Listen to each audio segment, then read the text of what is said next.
Hi, Patty. Are you muted? There we go. I think can you hear me now? Yes, I can hear you. Oh, good. Oh, good. Everything going good? Yep. Linda, Patty's in Michigan. Oh, wow. Hi, Patty. I'm glad you could still join us. Yeah, well, I'm only going to join just for a couple minutes here. Once you Okay. start the movie, then I'm going to go. But I am here visiting with my mom, and I have to come back to Raleigh tomorrow. So I precious time here. Absolutely. But so wonderful. Thank you for all your help with tonight's meeting and everything. Thank you. Absolutely. Enjoy the visit with your mom. Oh, yeah. Thank you so much. Yep. And Heyman, if you want to stop sharing your screen now, Okay. for this beginning part. Okay. And we are on YouTube now, so let's see. Haven't done this from home in a while. So it's kind of funny. You just get used to something and then it changes. And then it changes, yes. Oh, the nature of impermanence. So hello, let's see, Francesco, Jason, hi. Hello. Hello, hello.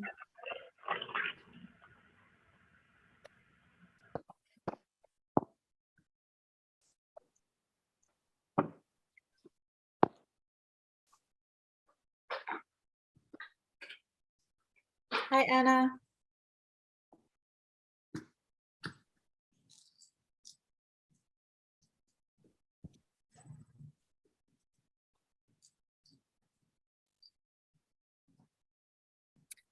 Okay, well, it's 7 o'clock right now, but we'll give it another couple minutes and see if others, because yes, so we still have others joining right now.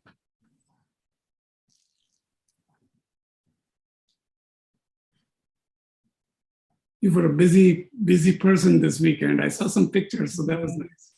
Yes, it was a full weekend of honoring Orion. Hi, Michael. So Jason, Michael. Lisa, Barbara. Hello, guys. I can only see so much, so let's see if I can pick up. And then we have Karma. How are you, Karma? Francesco, Paul, Michael. Hey, hey, brother. How are you? Good evening, Haman. Good evening, Linda. Hi, everyone. Good evening. Sue. Hi, Sue. Hi, Sue. Francesco. Okay. Hi, Sue. Dinesh, how are you? It's good to see you. I'm doing well, thank you. Hi, Carmen. Hi, Paul. Hi. Hey, Nico. And then we have Tara. I'm just going through it because once I get going, I won't be able to see. Tara. Okay, see, 16 people. That's Michael. Okay. You just need to pay attention. Francesco Bartoli, and I don't know Francesco. Carmen, you're not muted, so we hear you talking. Hi, Dinesh. You haven't said anything bad. It's okay. I meet with Dinesh once a year, I think, or no, twice or thrice a year. Yeah. Beautiful background. Thank you. Okay. Well, we may have others joining, but I'm going to go ahead and just do the quick intro. So, we've been on break for a while, and then we thought this class was going to start in October, but we're starting it now because we're hoping that Khyentse Rinpoche will be here in October. So we don't want too many things happening in October during his visit. So thank you, Heyman, for being so flexible in working around changing the dates. And thank you for everyone who was able to still come and join us, even with the change in the dates. So this module, which is module 12, Wisdom of Emptiness, will be 5 sessions now, and we're going to go for the full hour and a half because it was originally scheduled for 6 sessions, just so we can kind of squeeze it in, hopefully before Khensa Rinpoche gets here, which we don't have any dates yet, by the way, but we are hoping that it will be in October. But so we're going to try to finish this up a little quicker. So we went ahead and extended it to 1.5 hours. So we go from 7 to 8:30. And that will go until, I think it was October 10th, if I'm not mistaken. Yes, Yes, that's correct. October 10th. So I don't think we have any, well, maybe there are a couple new people. I'm going to just go through this very quickly. Hi, Mojo. Mojo is Michael's dog. He joins us occasionally. So I'm going to do a very quick screen share and just go through how to access the course materials real quick. So for those of you who already know how to do this, just bear with me for a moment. And where is it? Ah, here we go. I think it's this one. All right, so to access the course materials, you had registered for this class because you are either on YouTube or you are on Zoom. So you would go to kadampa-center.org, and in your email that you received, you should have received information on how to do this. So you just go to our main webpage and then add the /user. And then this page pops up. So this is where you'll have to sign in with the username and password that you would have received. So just scroll down a little bit so that you can sign in here. And the username is db-participant. So you would type that in. And then the password you will receive, you should have received in your email. So then you type that in. And then here's all the Discovering Buddhism material for all of the 12 modules so far. So you can just go back if you want to. But we're on Wisdom of Emptiness right now. There's an information page here. There's a place for homework, which there's nothing there yet. Hopefully maybe tonight or tomorrow there will be a homework page there that you can access as well. But for the information page, then you would just click on that. And here's everything that you need to know about this particular module. As far as accessing information, I'm not saying you will actually, have everything you need to know for understanding the wisdom of emptiness. That is not on this page. So anyway, there's the online readings, and you can just click on these links, the books, how to donate, because of course here at Kadampa Center, we don't charge a fee for anything, any of our Dharma classes. We don't want finances to be an obstacle to hearing and learning the Dharma. But we do need run solely pretty much by donations. And of course, that's a wonderful way to practice generosity. There's 4 different ways to give, all right here. And then if you are working towards obtaining a Discovering Buddhism certificate, there really are, we don't offer that through the Kadampa Center per se, but we do offer the classes that you need. So if you are working towards obtaining an FPMT certificate, you can follow these directions, which are on page 2 of that information sheet. All right, so I'm going to stop that screen share. Does anyone have any questions about how to access course materials?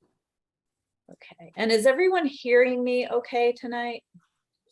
And is everyone seeing me okay? Because from my side, my video keeps like stopping. I don't know why. Okay, well, good. Then I'm not going to worry about that. All right, so Heyman, I'm going to go ahead and turn it back over to you, and then Heyman will give a quick introduction, and then we'll start the introductory video. Well, thank you, Linda. First of all, I don't know where everybody's from, so I'll start with good evening, and if there's somebody somewhere far away, good afternoon, good evening, good morning, wherever you are. A little bit about me. I'm a DB instructor for Kadampa Center, and FPMT has given me permission to teach this class. This is probably my fourth time I'm teaching emptiness. And I believe me, there's still things there's always every class I get better and better. It's like, I would expect you to go through the same type of contemplation and practice and analysis. It doesn't happen so quickly, right? So, but just to start with, before we start the video, so today's class, some logistics. Today, this video is about 26 minutes. So that cuts into an hour and a half. So for the following hour, we'll go through some introduction, background, and give you a little highlight about what this subject matter is. And we'll build upon that, right? And then hopefully, starting with even today, if you want to, but from class 2, I'll try to get done a little quicker so we have few minutes for question and answer. I also expect that there is some reading that we will go through in today's class that I would expect you to read. This is a dense subject. It's a very profound subject, and it's like advanced classes. So unless you put your diligence in it and you really are determined and motivated to learn this subject, it doesn't happen quickly. It takes a little time, right? So hope you can pay attention, and it's an introductory course, and that will put you in the right path to learn emptiness. So let's take a look at the video first, and then we'll do our little meditation, motivation, and we'll start the class, okay? Okay. Thank you for that. So I will go ahead and share my screen to show the video. Of course, with technology, if there's any problems or you can't hear or whatever, it's actually best if you just unmute and tell me, because otherwise, when it's on full screen, I can't see the chat. So just let me know somehow if there is an issue. Okay, so we'll see how this goes.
Most of the time, life appears to us to be completely solid and permanent. We believe this fixed view of our bodies and our thoughts and the projections of our lives and the world around us. Believe it's all true. According to Buddhism, this habit of misapprehending everything we experience is the root of all of our problems. In particular, when we think that I am real, solid, and unchanging, we put all of our energy into defending the happiness of this I at the cost of everything and everyone else. The Buddha realized this is the greatest ignorance we suffer from, and with his earth-shaking teachings on emptiness, he said, wait a minute, the world isn't as concrete as you think. Why don't you analyze what you call reality very, very carefully and check to see if it really exists the way you think. The truth is, nothing exists as it appears. And by realizing this, you'll create a happier situation for yourself and for others. This wisdom that realizes emptiness is extraordinary and has the power to free us at any moment.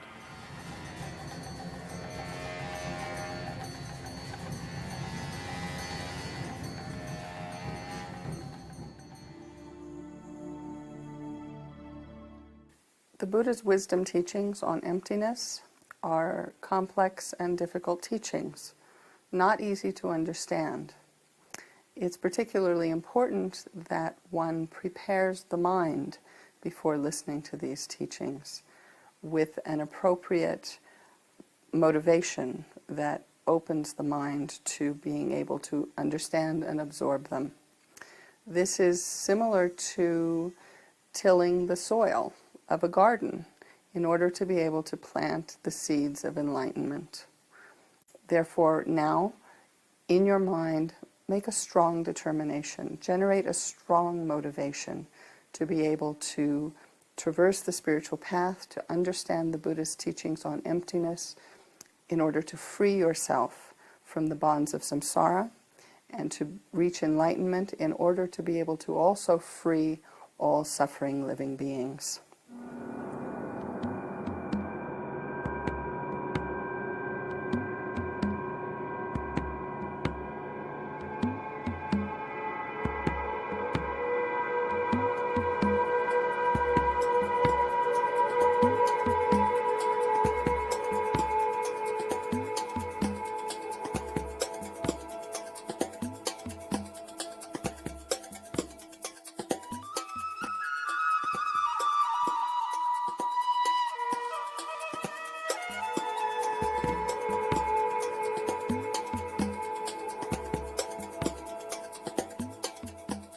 This very important point, you see, to release our say, confused mind or the confusion, to cut our hallucination, this, the biggest suffering in our life, which continuation, this hallucination we had from beginning that samsara brought this hallucination, you see, the truly existence appearance, you see,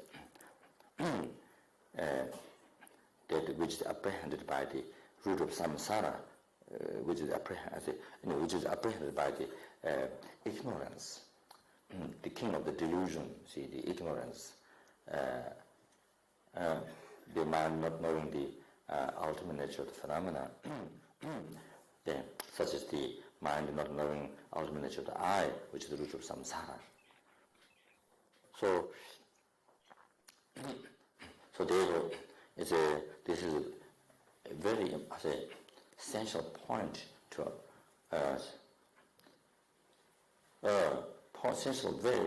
essential point to know what is the false, what is the truth in your life.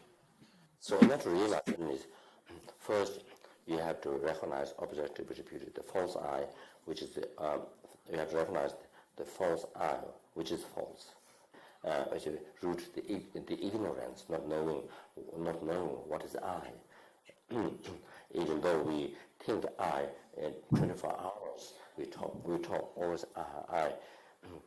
Like chanting Om Mani Padme Hum, we think I 24 hours. We say we think I, but we don't know what is I. We fight for the I. We fight for this I.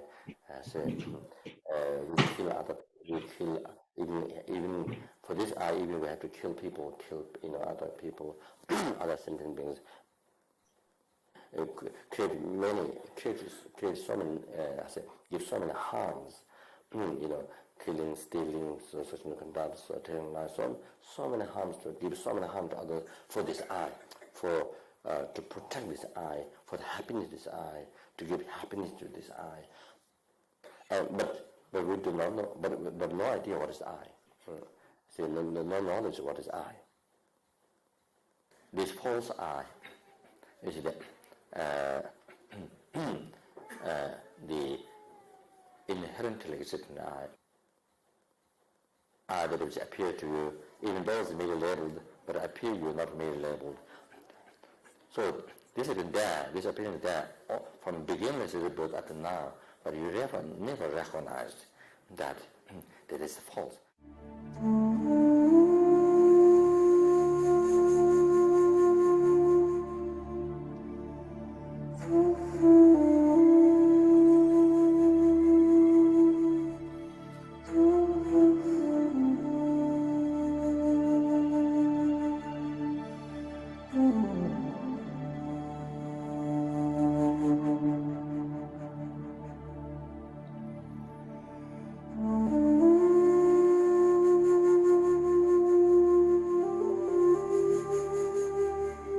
I suppose the ultimate analysis to overcome attachment is to analyze the nature of I. And also, you know, when we analyze the nature of self, or the persons we are attached to, like I mentioned before, we can't pinpoint the real person there that we are attached to. So we end up with a sense of emptiness, you know? And not the ordinary emptiness, like an empty room, but just the emptiness of not being able to find that object of attachment. That doesn't exist there in that person the way we perceive it. So when you experience the emptiness again, mind becomes very happy and relaxed. And the same when we analyze ourselves, you know. If we are in a state of attachment and greed for something, then one can analyze, where is this greedy me? You know? Where does this greedy me exist? How does it exist? So then you try to look. Is it my body? Is it my mind? You know, you try to investigate, where is this greedy me? Is it oneness with my mind? Am I greed? Am I in the nature of greed? Can't be, isn't it? Because then you would have to be greedy all the time. So I am not my greed. My greed is just a state of my mind. Okay? So who is greedy?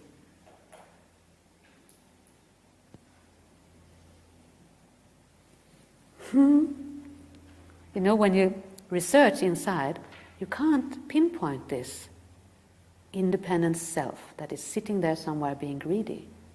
It's completely not there. Again, emptiness, you know, space. Makes you feel happy.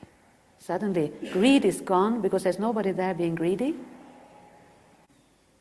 And you know, the emptiness is the ultimate method to eliminate negative states of mind, because they are based on a false view, you know. When you research the correct view of the self, negativity goes, definitely goes. It has no foundation. It drops down, then wisdom comes. You know, with wisdom, these negative states of mind doesn't have a chance. And with wisdom you feel satisfied. It satisfies you, it makes you content. You feel good inside, you know. That's the ultimate solution to attachment and to negative states of mind. And this all have to be learned in meditation. So it's all part of meditation practice. But don't think that there are no methods to overcome negativities. In Buddhism, plenty of methods. It's just a matter of we need to practice it, you know.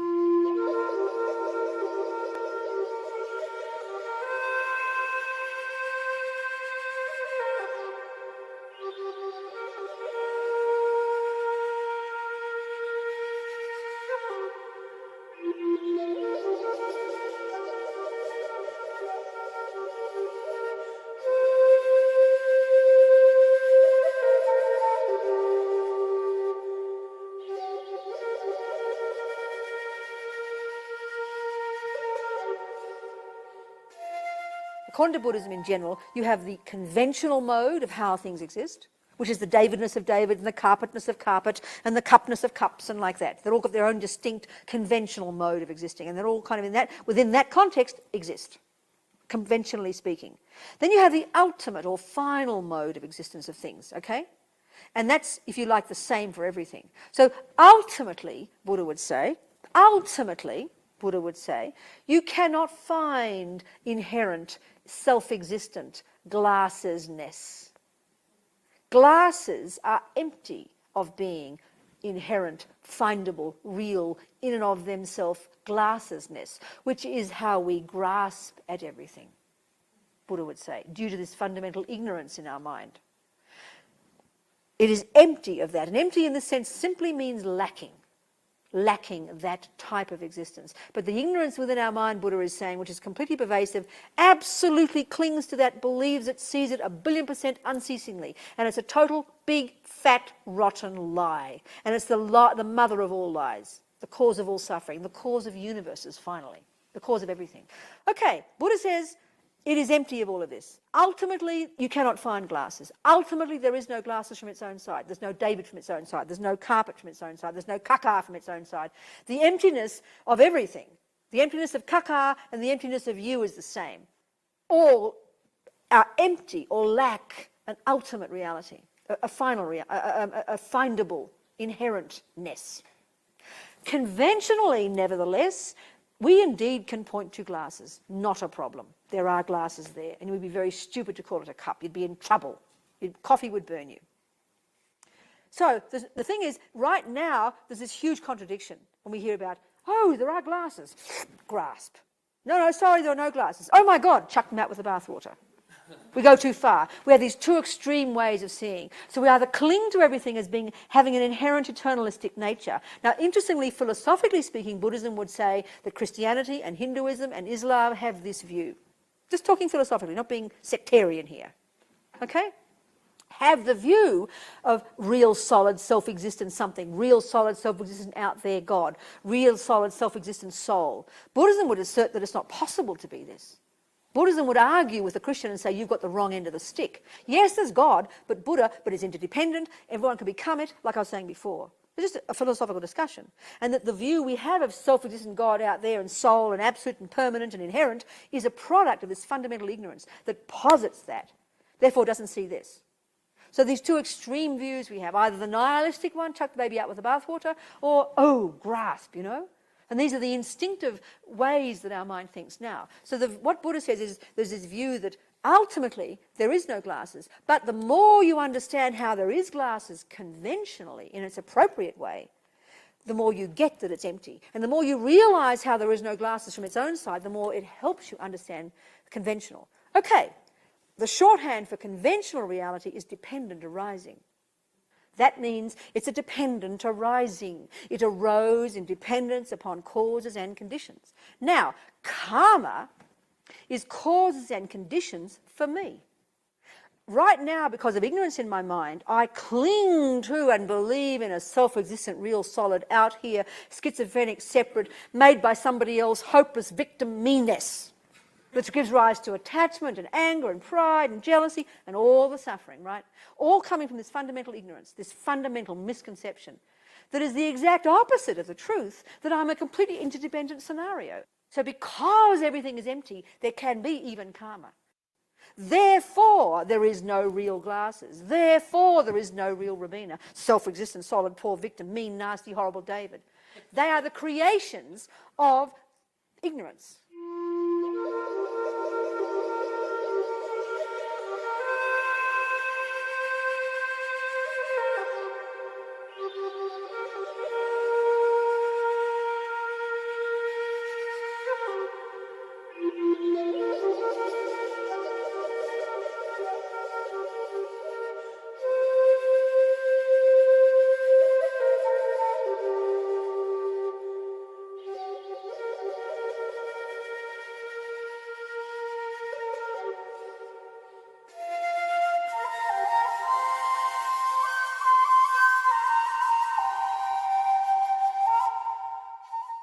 The way suffering ends is it ends through insight.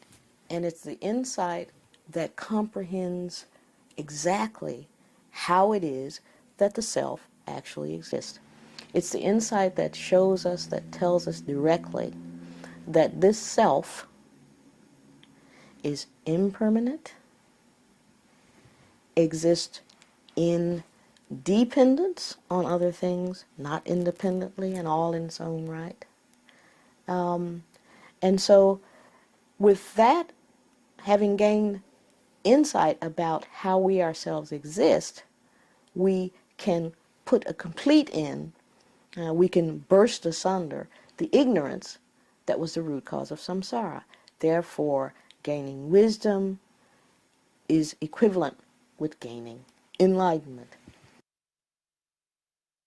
The wisdom that realizes the actual nature of how things exist is a wisdom realizing this famous principle in Buddhism, shunyata, variously translated in English, emptiness, voidness. Oh. And some people say, well, seems like a despairing kind of religion, Ooh, pessimistic. Oh, there's nothing. Nihilistic. Oh, there's nothing. Oh, so, But in fact, shunyata is the emptiness, voidness of what? Buddhists go on, They go on. You have to find out of what something is empty. Oh, and then there's nothing mysterious at all. There's nothing mysterious about it. I am, you are, every single thing, all selves and all things in existence are empty of an independent existence. That's all. Therefore, it's simple, you see. Therefore, things are not independent. Therefore, things are dependent and interconnected. All things are connected, So the wisdom that comes to see selflessness or emptiness or voidness immediately experiences, and so we can feel these things. It's direct and unmediated knowledge. Immediately feels our connection with all things. So why would I think about harming that other person? He's me, Why would I think about chopping down that tree? It's me, So it's in our relationship with all other things, And compassion springs from this. There's no way to hold it back.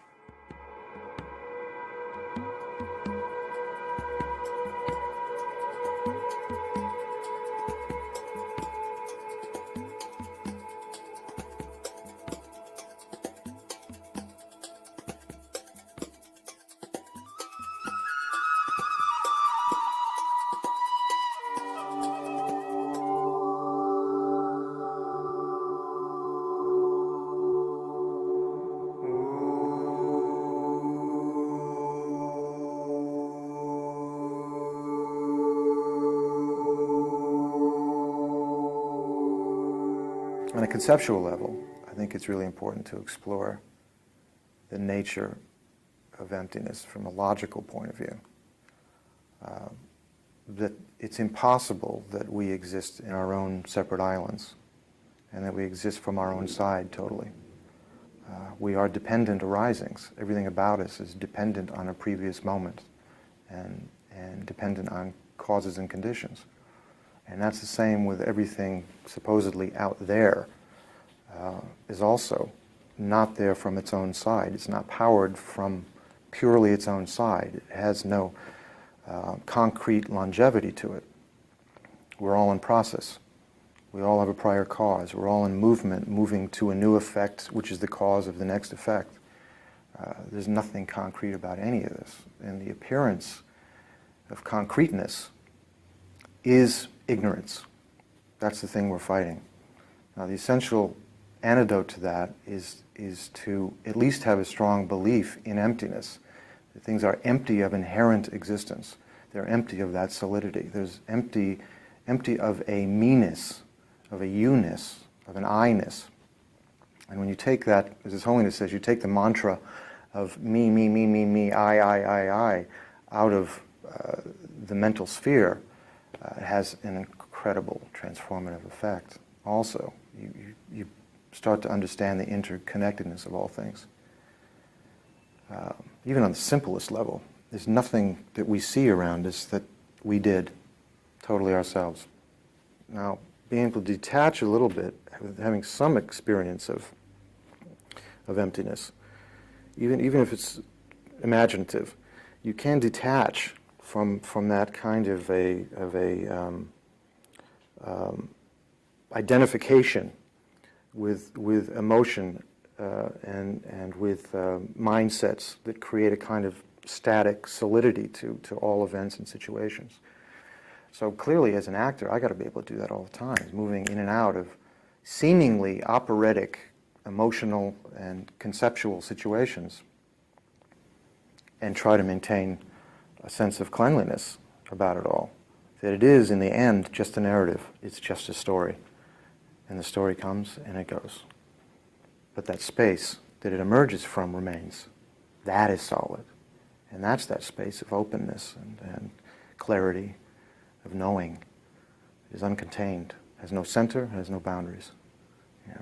So again, the more that you're able to see this kind of dreamlike, illusory nature of this narrative that kind of emerges and intoxicates us in these kind of mysterious, magical ways. If you can see that for what it is, at the same time generating a stability in this other space, which is much more expansive and certainly loving, life's problems tend to fall away.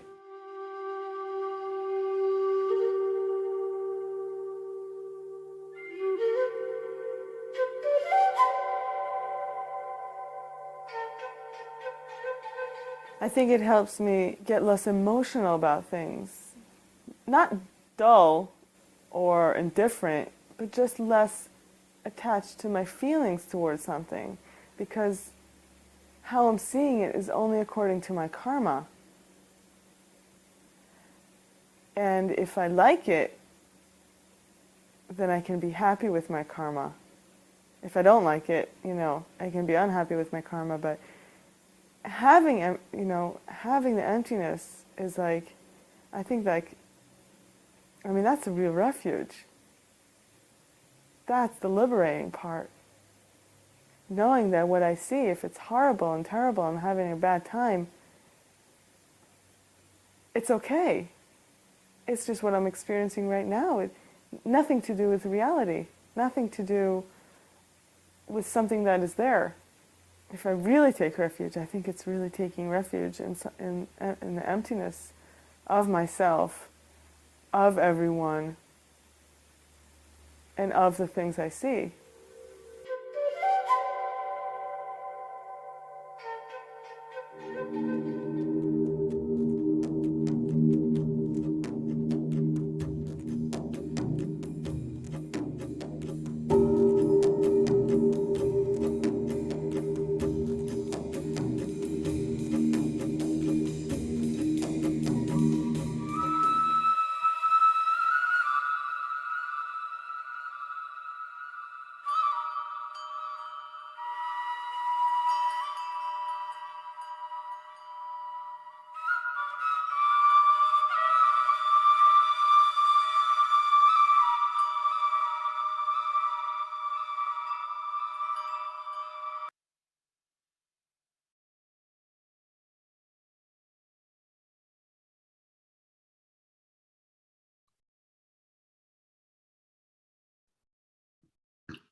Can you hear me?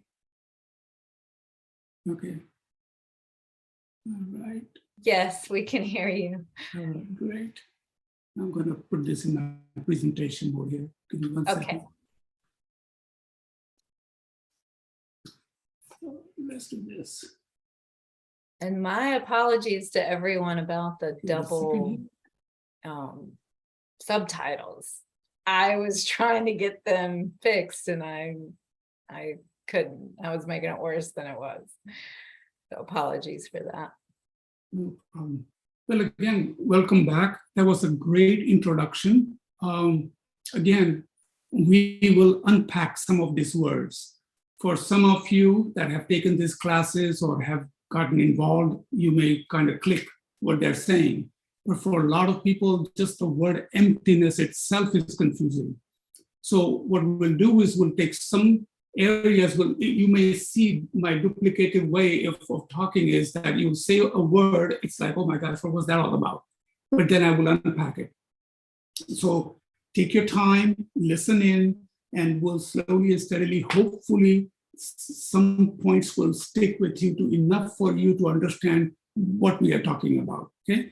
But before we do go forward with the class, let's just check in and do a quick calm abiding for about a minute or so, because we don't have a lot of time, and then we'll set up our motivation, okay? So, and before you do that mentally, and this is not a mandatory thing, but I will do the 3 bow downs in your mind. You are not bowing down to anybody. You are simply becoming humble, and you are saying, I want this. I want to learn this. And just becoming humble mentally sets the stage to open up your mind to then accept a lot of the teachings, right? So just mentally, in your wherever you're seated, just do a little bow down.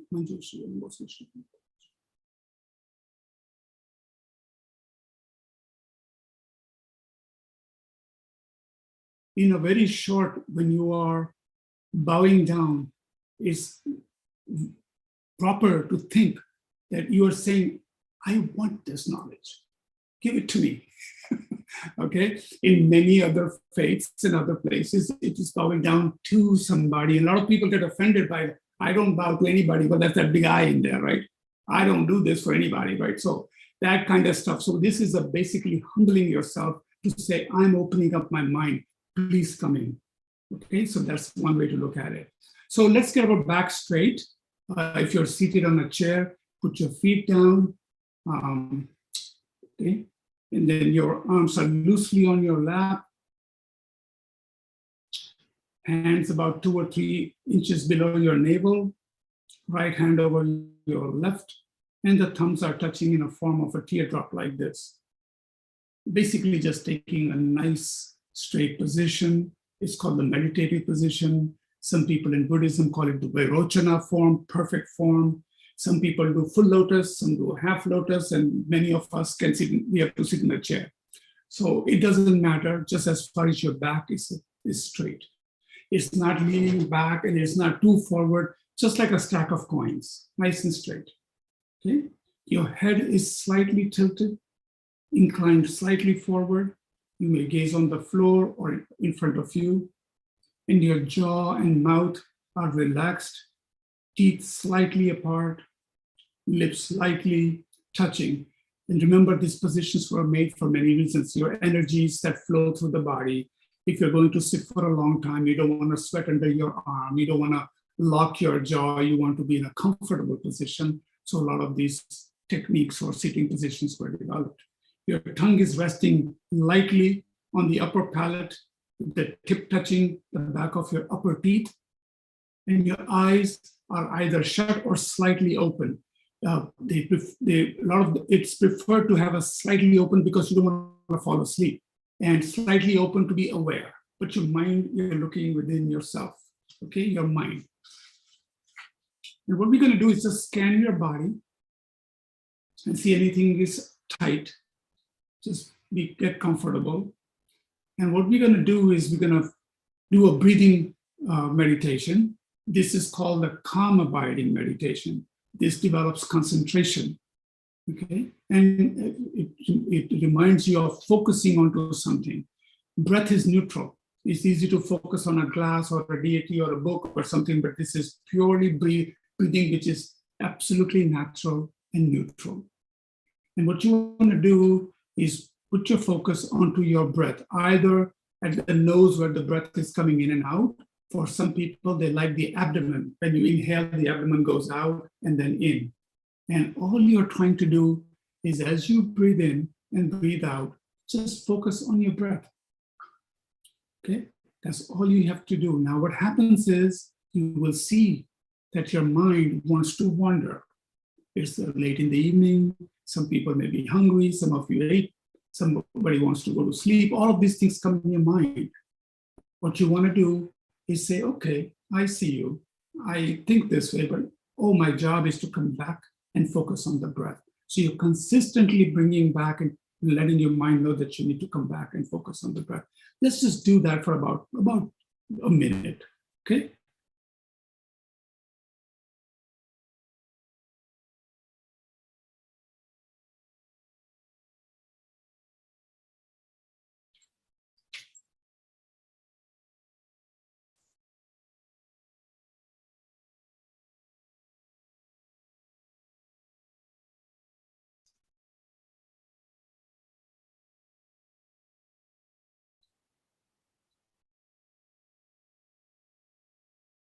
And observe that mind that wants to wander.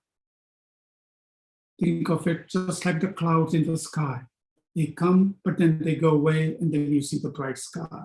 Same way, you just keep on focusing on your breath, and if you want to slowly go away from it because your mind wants to wander off, just come back. I was supposed to be concentrating on my breath.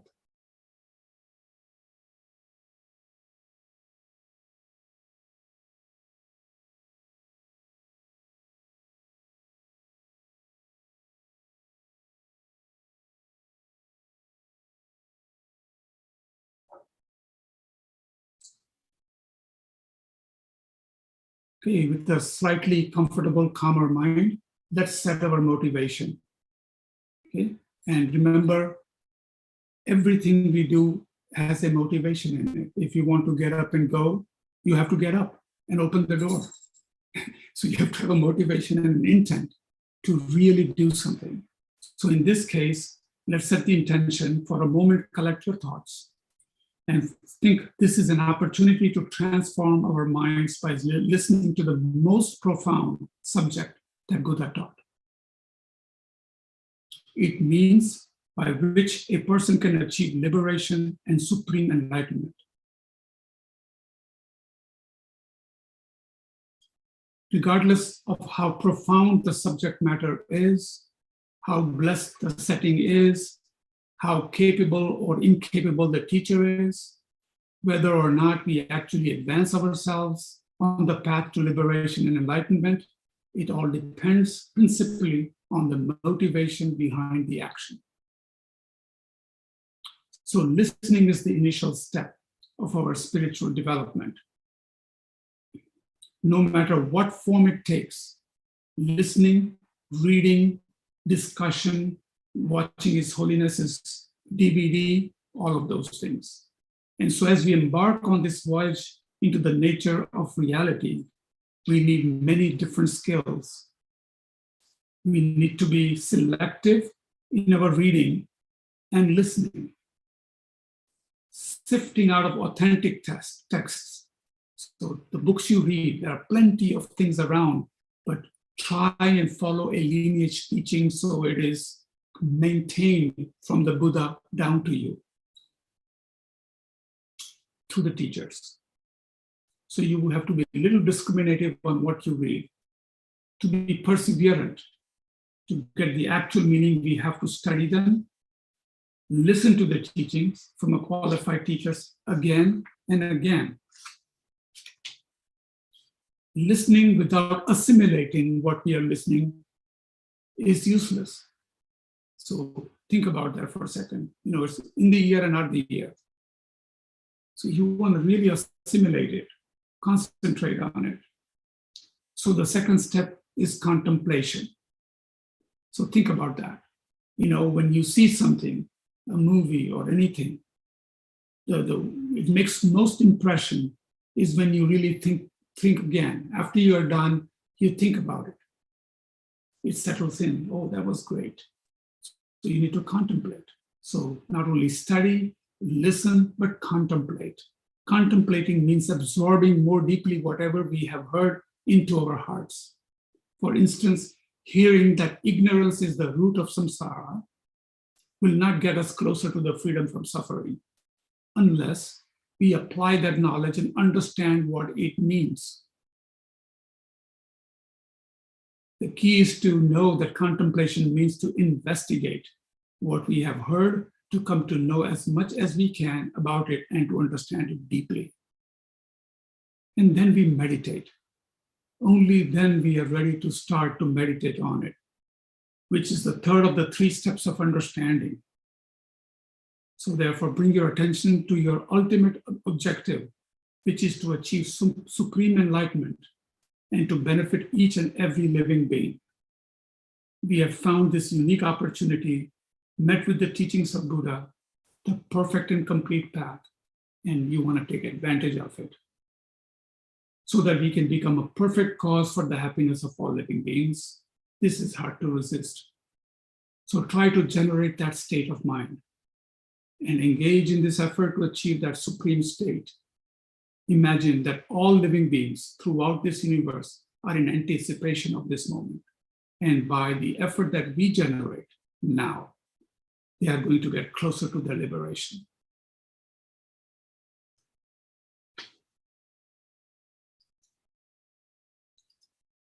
Thank you. You can bring your attention back to the class. Okay, some logistics. So today's class, I can tell you, is a short class. We are already 10 to 8, 8:30 we want to end it. So we may not cover a lot, but I think setting the stage, getting a little background where these teachings are coming from, if we can get to that part and do an ending meditation, I think we'll set the stage for the next class, which will be a full class, right? We'll go through all the topics that we need to cover. I do want to tell you, first of all, that this is the 12th module, as Linda stated when we started the class. And so it doesn't matter which module you start, but there are mind and its potential and how to meditate and presenting the path of Lamrim, the spiritual teacher. I have a list here, all about karma, refuge in the 3 jewels, establishing the daily practice, samsara, nirvana, how to develop bodhicitta, transforming problems, and then wisdom of emptiness. And only after that is tantra, and the last module is integration practices. So you are at that. So some of the words may go this way, but we will slow down and we'll make sure I can explain some of those things. Okay. And there's also a reading material. Everybody, once you go into that link, you will get all your reading materials. It is very important that at least if not reading the entire books, you at least read the reading material, and we'll go through that a little bit. And there are 2 or 3 books, but the one I would suggest is the smallest and a very, very beautiful book. It's free. I think you can find this on Lama Yeshe Archive. It's one of your reading requirements called Virtue and Reality.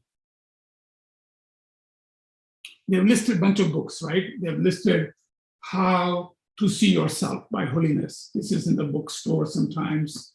And I've used these 3 books myself because I've read all these books. So every time I have to present a class, I have to go through my own reading to look at different angles. And I love these books by Geshe Tashi Sering, Relative Truth, Ultimate Truth, and Emptiness. It gives you different angles and some vocabulary that's easy to present and understand. So I have relied on this book a lot. There's a bunch of books that Tashi Sering writes. And of course, this Introduction to Emptiness was my initial book that I read by Guy Newland. So I'll just tell you a little bit about these books, what they talk about, and then we'll move forward. So you're going to hear these words again and again and again, as you heard on the video. So according to Guy Newland, the book titled Introduction to Emptiness, he says, we falsely believe that we exist in a solid, independent way. You heard that. Venerable Robina talked about it, and Venerable Karen Valhan talked about it. So we sometimes feel that we are solid. I am Hemant. There's nobody else. I'm Hemant. That's Linda. That's Dinesh, right? We go through this thinking everything is this solid, independent thing. So first of all, that's how we think. Okay, so we falsely believe. So now we will unpack it later on in the classes. Why is it false? So you gotta think a little bit slow and think about it. Why do they say that this is false? So we'll talk about that, right? Then he says, let's think about it. Death tells us differently. That we are impermanent. We all understand that you're not the same person you were 5 years old. You're not the same person when you're 17 years old, right? And you're gonna age, and you're gonna get to older age, hopefully, and we die. That tells you things are impermanent. these walls, this building, this house, your background, your curtains, your clothes, everything is disintegrating at this moment. You're aging the second minute, you're aging already. So we know we are impermanent, right? We were born, we are gonna go. If you know somebody that's permanently here, let me know. I'd love to visit that person. Okay? So we know our bodies are disintegrating moment by moment, right? So birth, infancy, childhood, teen, adult, old age, death. Look at anything, the trees and roads and everything needs repairs, and yes, because things are impermanent. Beneath all this ever-changing minds and aging body, there is no eternal or self, or no eternal, like they're not concrete. That's why they're impermanent. If they were concrete, they would be static. Things would not change. Because it can change, because things are impermanent, we can learn, we can practice, we can change our mind. So for just a little bit, we'll go, of course, get into this many times. So let that settle in a little bit. So we exist, but only in dependence on our body parts, such as body parts. And we need water, we need food, other members of the society, our ancestors, and many, many others. Otherwise, we do not exist. We'll also look at that. And you'll have to see it with two different visuals. You see yourself right now as your name and who you are and the label that you have on it. But then you see how you, when you eat something, when an apple comes to you, when you go anywhere, how many things are working from different angles for that to happen. We'll talk about that. So our existence is possible only because it is far less rigid, less concrete than that we imagine to be. So that's what this book, Introduction to Emptiness, talks about, okay? And then it does gets into this relative truth and ultimate truth. Ultimate truth is the sheer absence or lack of such existence, okay? And we'll unpack all of that. This is what they call emptiness. That word itself is confusing because we are so used to seeing the glass is empty. The cup of coffee is gone, it's empty, right? So we see empty as not there. So you can take just the not there a little bit in a finer way and say, maybe what we think exists 100%, maybe it's not that way. Let's just let that settle in for right now. Just take a small step. It does not mean lack or meaning of existence, meaning we have no hope, everything is absent. It is the exaggerated, distorted kind of existence that we have projected. Okay, and we'll, again, as I keep on saying it, as we go through the class, some of these things will start to fall in place because of the repetitious. There's some examples. So what happens to people is as soon as they hear that, then they think this is disappointing, this is bleak. You know, what's the point? So I turn that around. It may even have a negative connotation for other. And how can this be a spiritual path? So now think about it the other way around. If we actually did have a solid kind of existence, then there would be no change. We already talked about that. We would be locked into existence just as we are now. Everything would be in a state of frozen, static and frozen. We could not interact, grow, learn, and become wiser. Then how could we find happiness? Think about that. We are not static, we are impermanent and changing all the time. But because we know we are impermanent and changing, we know that suffering is not a fixed part of reality. It can be changed. And in fact, it will change. So whether it gets worse or better depends on the causes and conditions, which means that it really depends on us. So we'll talk it out. This is where people will say, wait, but I don't exist, and what is on us? Don't worry. Right now, just listen to the words. These are what the books are saying. Our Geshe always says, we can change our minds, period. And that it allows us to change the course. All right? In a way, the empty nature means there is no limit. to what we can become. We are not blocked, obstructed, or tied down. And we all have Buddha potential. And we'll talk about that. You may already know from previous classes, if not, that your mind is aware. Its job is to be aware and to know. It is not physical. It wants to know. The reason we only see limited because what we've imputed on it and the karmic seeds, and that's how we see the world. We create our own reality based on all the words and the labels and the pictures we've created in our mind, right? But if you remove that as we do this and you understand the subject matter of emptiness, it will release you to recognize your Buddha potential and become enlightened, or at least liberated, let me tell you. Okay, you will start to see that I get involved with this stuff for no reason. Okay, so that's why there's a lot of possibilities in understanding emptiness. So again, the Relative Truth and Ultimate Truth by Tashi Sering, he just talks about the true truth, that conventionally we exist, like we are here, I am Hemant, I am talking to you right now, right? But there's an ultimate, you have to also know that something is doing that, but there's underneath all that, there's an ultimate nature that sees things differently. So we will talk about that a little bit, okay? So we can bring richness to our lives, okay? So don't feel that our lives have their share of joy, fulfillment, pain, challenges, all this is real. And we experience it and see it operate within our lives, everyone we encounter, friends, families, we see it.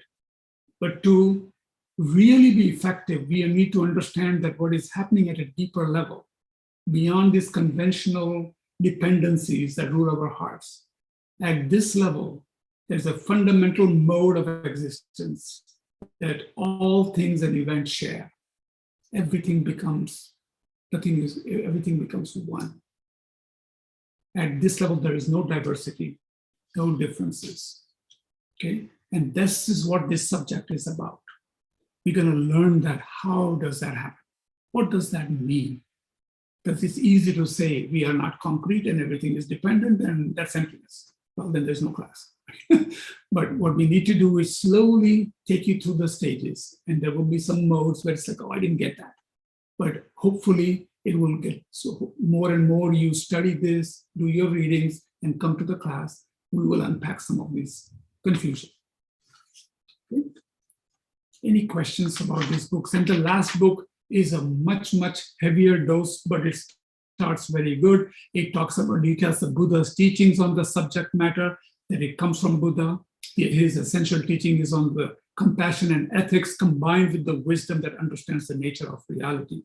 And the teaching contains everything needed to eliminate the suffering. And it goes into real detail about how you develop and understand selflessness and concept of selfhood and the differences between the different schools that were teaching this, and ultimately establishing and meditating on emptiness. That's what the third book is about. So I just wanted to let you know some of the topics have come from that. My points are coming from some of these books. This particular program is developed by FPMT, and they had met in Italy, and Thupten Pende is the one who wrote the syllabus for this. So I want to give him credit for this training module. I also want to give big credits to all the lineage teacher, but immediately Lama Zopa Rinpoche, who is the head of FPMT, and our Geshe-la, and all the teachers in Kadampa Center. I have learned from them. And so I'm able to now assimilate some of this knowledge and able to share it with you. So I want to definitely give credit to so many causes and conditions. Linda is a cause and condition for me to even present this today. For example, if you were not there, there would be no causes and conditions for me to teach or speak. So there's so many things that come into play for something to happen, okay? So just know that.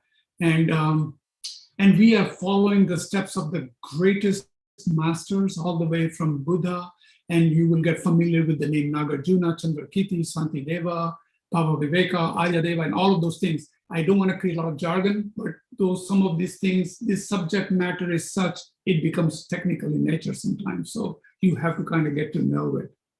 Okay, so far so good. All right. So these presentations are based on Lama Tsongkhapa's and his disciples, the treatise composed by the great masters, which I just mentioned, and also credit to the Westerners that had to learn. They have Tibetan, and Tibetan, they compiled all these things from Sanskrit and Pali texts. So there were so many people who got involved, learned the language, and made it easy for us to understand. Just think of months it would take for you to right now learn Tibetan or Sanskrit, for example, and then decipher this complex topic. So think about causes and conditions for this to be here in English, that we can talk about it in an hour and a half for at least one class. So we should thank them. Okay. So I also want to mention places I go to. Lama Yeshe Archives. I say this every class, and you should really have that as, if you're a serious student, you should have that as your favorite. And I think I can tell you, I go to the glossary, and if I go to my, I'll show you very quickly. It is https://www.lamayeshe.com/glossary/n, N as in November. But you'll find it. And I always have it. And a lot of my definitions and stuff, I go there first. There are a lot of articles, living materials, and he was our Lama Zopa Rinpoche's teacher. So authentic teachings, okay?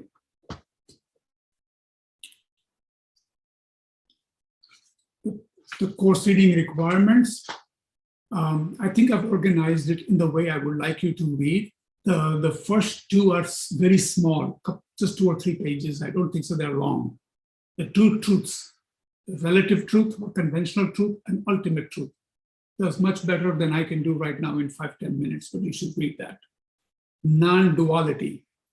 It is to stay in the center. What that really means is the mind, when you go through this topic, thinks that nothing is there. That's called nihilistic.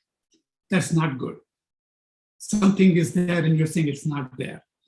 Or the other side of the coin, where we think everything is solid the way it is. So you need to have this proper view, so it will talk about non-duality.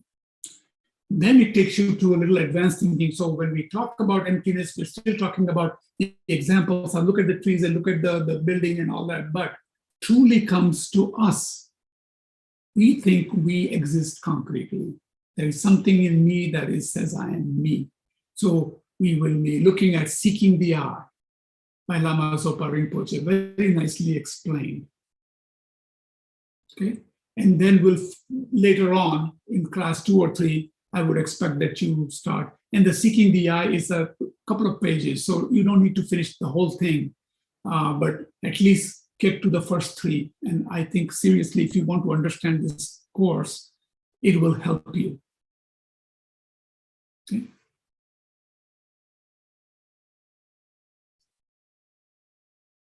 I already mentioned the virtual reality and the liberation in palm of your hand.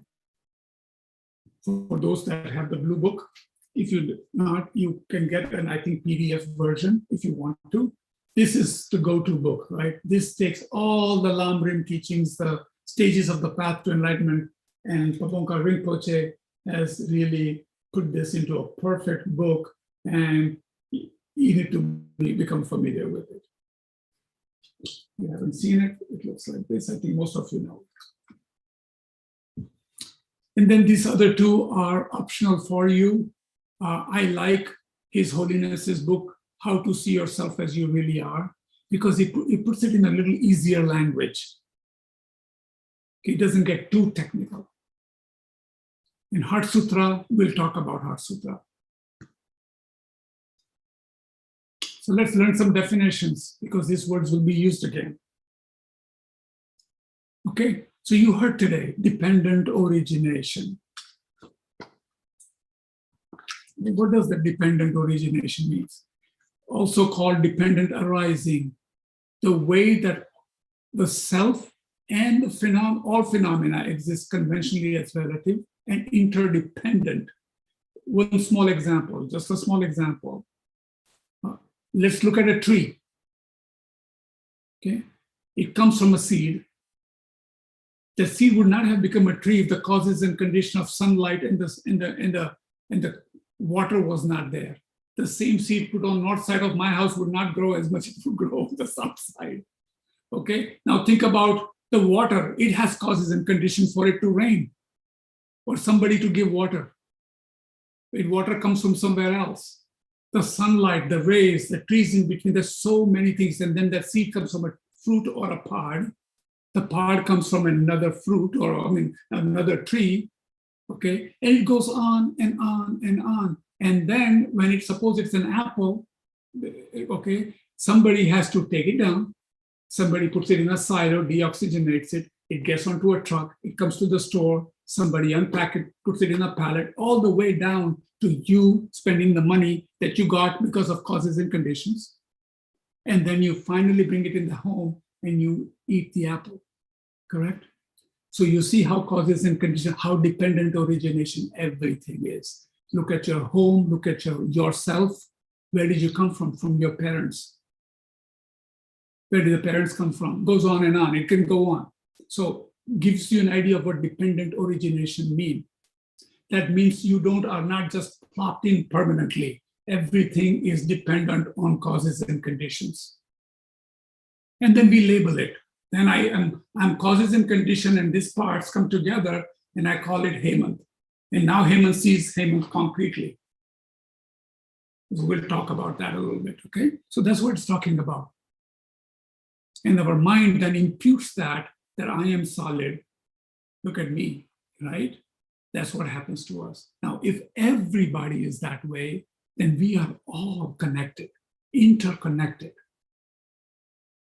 Okay? Shunyata is another word you will hear. It's a Sanskrit word, and it also means emptiness. It's the absence or lack of true existence. Ultimately, every phenomena is empty of existing truly from their own side or independently, which is pretty synonymous with dependent origination, interdependent. So beginning to put some ease in your mind.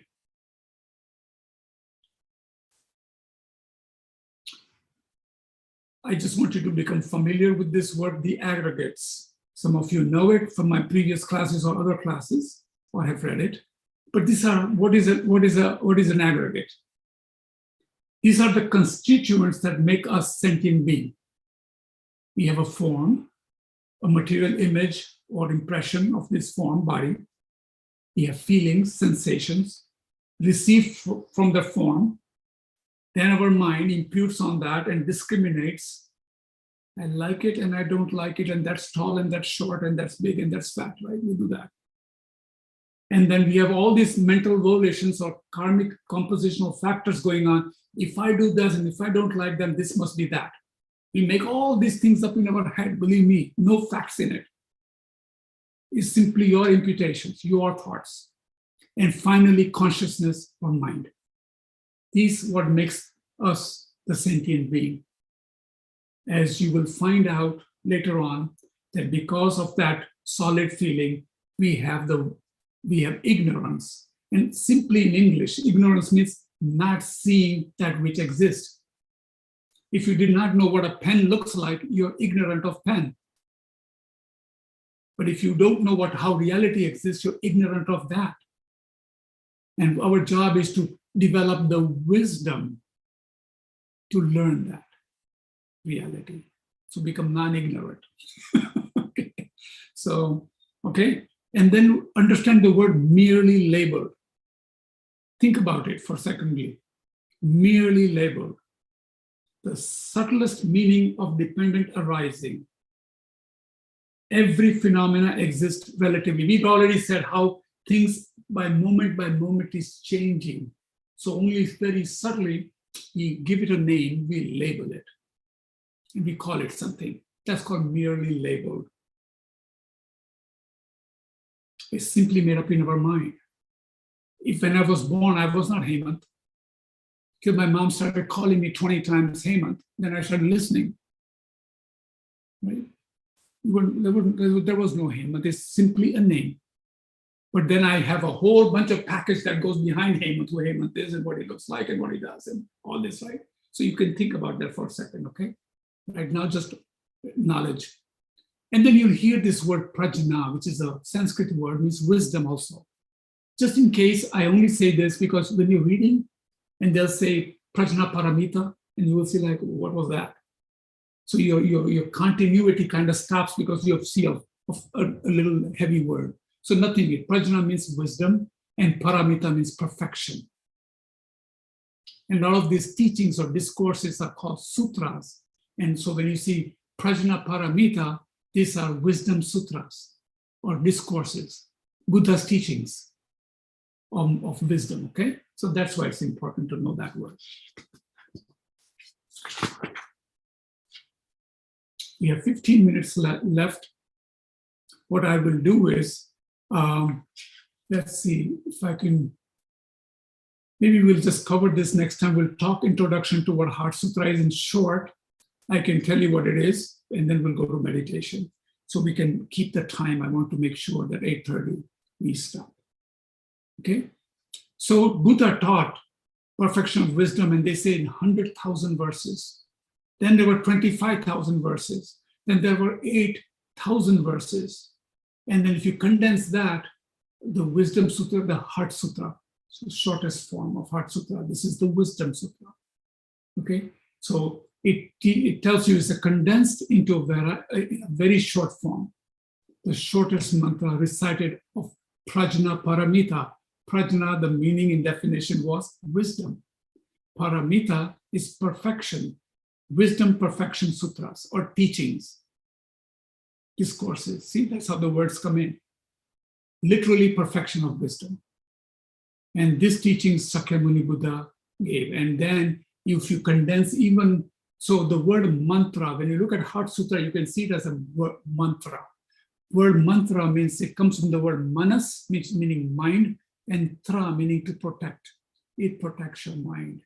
And then if you really even narrow it down, it goes down to just a simple couple of words in this mantra, tayatha, gate gate, paragate, parasamagate, bodhisoha. And that means, let's see, this is too ahead. I will go into it further. Tayatha means like that, it's been said. Gone, gate means gone. Gate means gone, gone. Paragate means beyond gone. Parasamagate means gone further to the other shore. Bodhi, meaning awakening. So be it, soha. As you progress through these teachings, and as you get these obscurations out and you started to meditate and start to get the glimpses of emptiness, you will ultimately, your goal is to be gone beyond this mundane samsara, beyond gone, and become enlightened, liberated and enlightened. So be it. That's how powerful that mantra is, and it teaches you. Once you read we'll actually go through the Heart Sutra, and once you see the understanding of it, you will see how it starts to fall in place and how Buddha taught. So we'll go through that. So with that said, I'm gonna actually move forward to my notes here and see if there's anything else I want to say something to you. So I ask that you start the readings, go to the link, download it. You sincerely try and attempt to read those non-dualities, seeking the I, the ones that I talked about. It will really help you and augment these sessions, because a lot of times we'll jump over some things and it will be like, what was all that about? But this will kind of coincide and work together, okay? So just from what and then next class we'll cover some of these topics that I'm leaving out today. It is important to know the background. It is important to know little historical background. Who said this? Where does it come from? How do I know this is accurate? That kind of thinking. Once you have established that in your mind and you have some conviction that this is something I really want to learn, now you're motivated. Okay, so with that, let's close this with a little concentration preparation. This is very similar to the breathing meditation we did, but a little more verbiage to it so you can understand, okay? So just again, sit back in your meditation position with your back straight, hands, right hand over your left hand, thumbs touching, face leaning forward, relaxed, arms and roof open, your jaw is not tight, making sure your tongue is up in the palate, mouth slightly open, eyes also slightly open. Nothing is tight, nothing, it's just relaxed. So check your postures.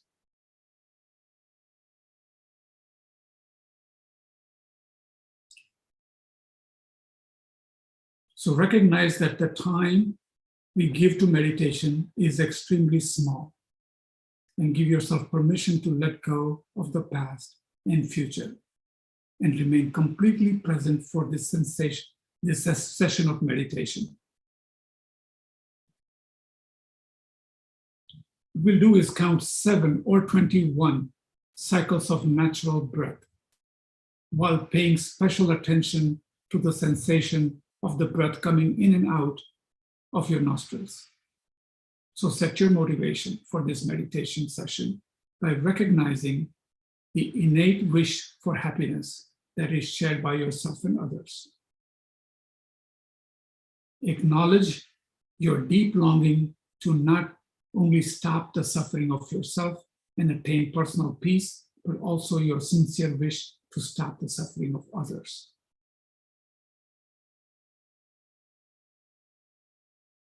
Then, with the mind taking responsibility to actually do this, generate the mind of bodhicitta. Bodhicitta is the mind that wants to benefit universally all sentient beings.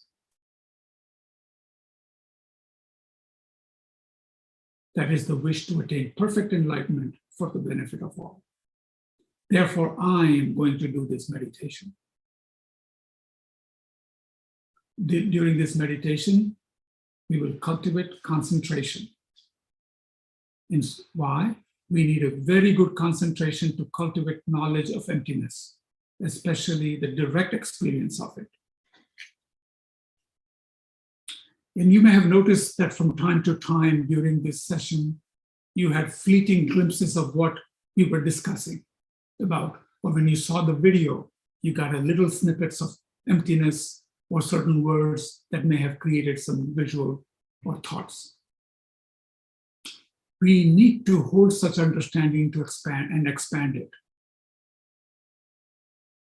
It is fleeting. If it is just fleeting, it will have little impact on us. It may not even be sufficient to make us doubt that there is something wrong with our ordinary experience.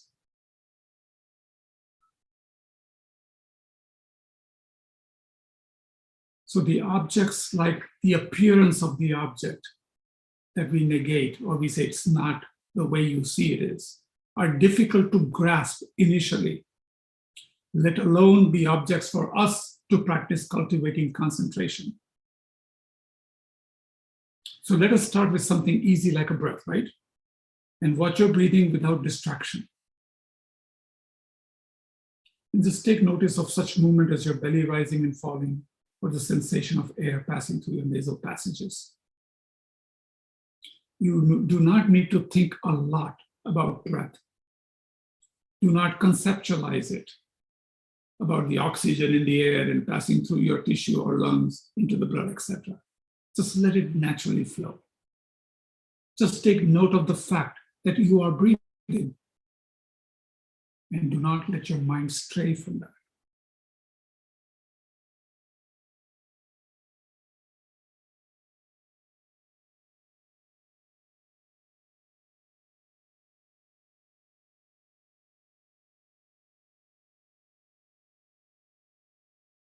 Now be as attentive as you are capable of like when you must carry a full mug of coffee across the living room without spilling it, or spilling a drop.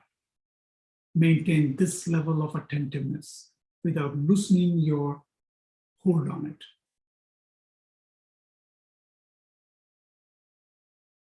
If and when you forget what you're doing, immediately upon realizing this, bring your attention back to watching the breath. This exercise is the power of memory. You must recall what you are supposed to be doing during this meditation session.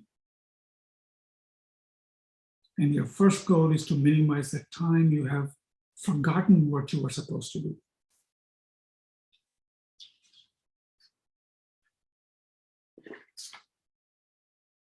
Your power of memory will improve as you use it. So eventually you will be able to sustain mindfulness of breath for the entire session. So your next goal is to notice when you are about to wander from watching the breath before you actually do so. So exercise vigilance by checking from time to time if your mind is getting agitated and inclined towards leaving the task of watching the breath.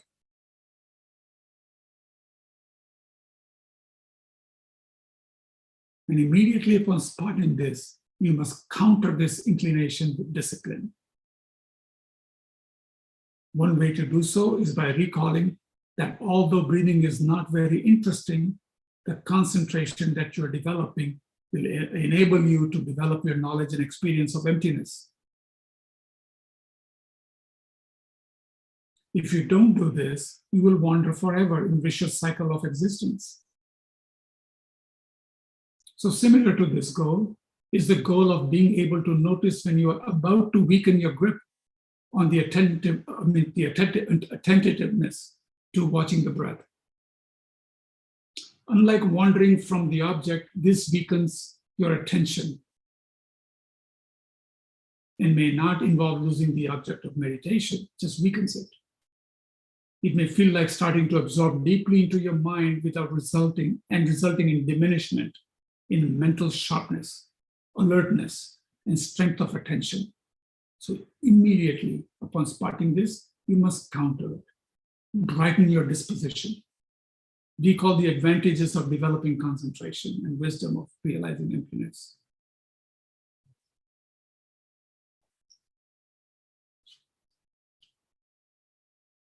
And be vigilant.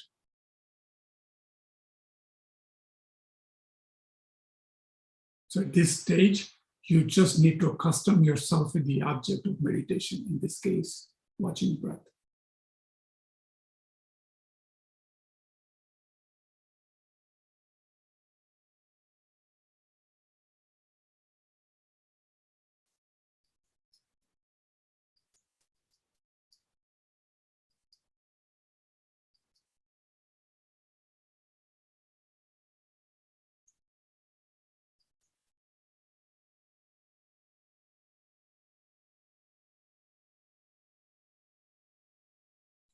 So let's dedicate your efforts that you may soon realize your optimum potential and become a perfect guide to lead others to actualize this potential as well.